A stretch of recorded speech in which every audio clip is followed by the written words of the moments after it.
तत्पश्चात प्रातःकाल होने पर उन्होंने अपने शरीर के सब बाल बनवाकर वस्त्र सहित स्नान किया।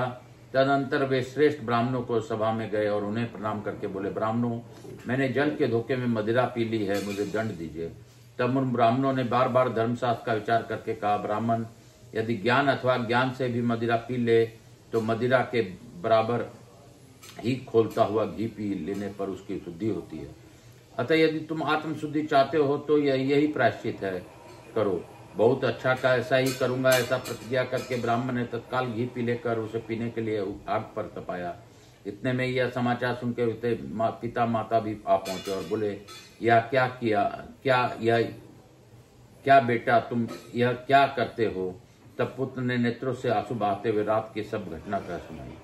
यह सब सुनकर ब्राह्मण दंपति ने उन सब श्रेष्ठ ब्राह्मणों से प्रार्थना की कि मेरे इस पुत्र को धर्मशास्त्र का विचार करके कोई दूसरा प्रायश्चित बतलाइए। तब उन ब्राह्मणों ने पुनः आदर पूर्वक धर्मशास्त्र का विचार किया और इस प्रकार का, ब्राह्मण धर्मशास्त्र में तो कोई दूसरा उपाय नहीं है, तुम्हें जो उचित प्रतीत हो सो करो। तब ब्राह्मण ने पुत्र से कहा, बेटा तीर्थ यात्रा करो, फिर क्रमशः अनेक प्रकार का व्रत करने से पवित्रता को प्राप्त होगी। पुत्र बोला, महाभाग, क्या ब्राह्मणों को बताया हुआ प्रायश्चित पवित्रता के लिए पर्याप्त नहीं है जो आप व्रत आदि का उपदेश करते हैं? पुत्र का यह निश्चय जानकर पुत्र वत्सला पिता तथा उनके सती पत्नी ने भी मृत्यु का निश्चय करके प्रसन्नता पूर्वक अपना सब कुछ ब्राह्मणों को दान कर दिया।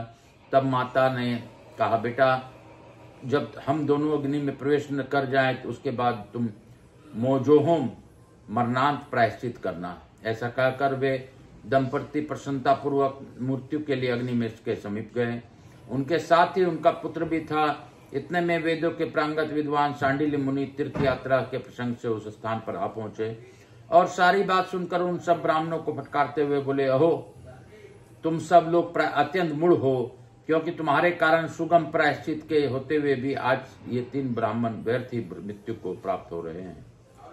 कृछु और चंद्रायन आदि प्रायश्चित वहां दिए जाते हैं जहां गंगा जी उपलब्ध न हो।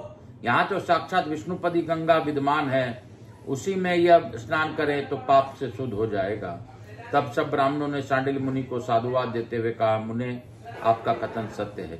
इसके बाद वे सब लोग ब्राह्मण को समझा बुझाकर विष्णुपदी गंगा के तट ले गए। वहां ब्राह्मण ने जो ही मुख में गंगा जल डालकर कुल्ला किया तो ही वह शुद्ध हो गया। फिर जब वे उस शोभायमान जल में स्नान करने लगे उस समय स्पष्ट स्वर में आकाशवाणी हुई, विष्णुपदी का संपर्क होने से तथा उसके जल में स्नान और आचमन करने से ब्राह्मण देवता शुद्ध हो गए हैं। अतः अब मैं अपने घर लौट जाएं। यह सुनकर सब लोग हर्ष प्रकट करते हुए अपने अपने घर चले गए। सूर्य जी कहते हैं, ब्राह्मणों, ऐसा प्रभावशाली विष्णुपदी गंगा इस क्षेत्र में पश्चिम सीमा पर विद्यमान है जो सब पापों का नाश करने वाली है। बोलो शंकर भगवान की जय, बोलो मेरे भोलेनाथ की जय, हाटकेश्वर महादेव की जय, विष्णुपदी भगवान की जय। आज की कथा इसी अध्याय के साथ यहीं पे विराम दूंगा और यही कहूंगा कि भजा कर तु श्री शिवाय नमस्तुभ्यं, जपा कर तु श्री शिवाय नमस्तुभ्यं। जीवन का है ये सार, श्री शिवाय नमस्तुभ्यं, श्री शिवाय नमस्तुभ्यं, श्री शिवाय नमस्तुभ्यं, श्री शिवाय नमस्तुभ्यं, श्री शिवाय नमस्तुभ्यं, श्री शिवाय नमस्तुभ्यं। मेरे बाबा भोलेनाथ सब पर अपनी अखंड कृपा बनाए रखें और बाबा की कृपा से सभी का कार्य पूर्ण हो, ऐसी कृपा बाबा करे। बाबा आप हैं तो इस सृष्टि में सब कुछ है, आप नहीं तो कुछ नहीं, यह सत्य है। इसीलिए अभी के काल में 4 मास तक बाबा भोलेनाथ ही सबका पालन पोषण का कार्य विष्णु जी का करते हैं और विष्णु जी सैया पर आराम करते हैं और वह अपने निद्रावस्था में रहते हैं। काल हर दुखर दारिद्र कष्ट कपूर गौरम करुणावतारम संसार सारम भुजगेंद्रहारम सदा वसंतम हृदयारविंदे भम भवानी चैतन्यमामि। श्री राम जय राम जय जय राम, श्री राम जय राम जय जय राम, श्री राम जय राम जय जय राम, श्री राम जय राम जय जय राम, श्री राम जय राम जय जय राम। यहाँ के स्थान देवता, वास्तु देवता, समस्त देवी देवताभ्यो नमः। राधा कृष्ण भगवान की जय, महाकाल राजा की जय, मेरे भोलेनाथ मैया पार्वती की जय, समस्त देवी देवताओं की जय, मातृ दिव्य व पितृदेव व सब पितृ देवताभ्याम नमो नमः। पितर पित्राणी की जय, समस्त पितृ पित्राणी की जय।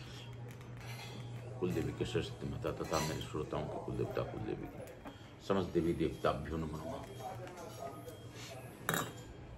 मैं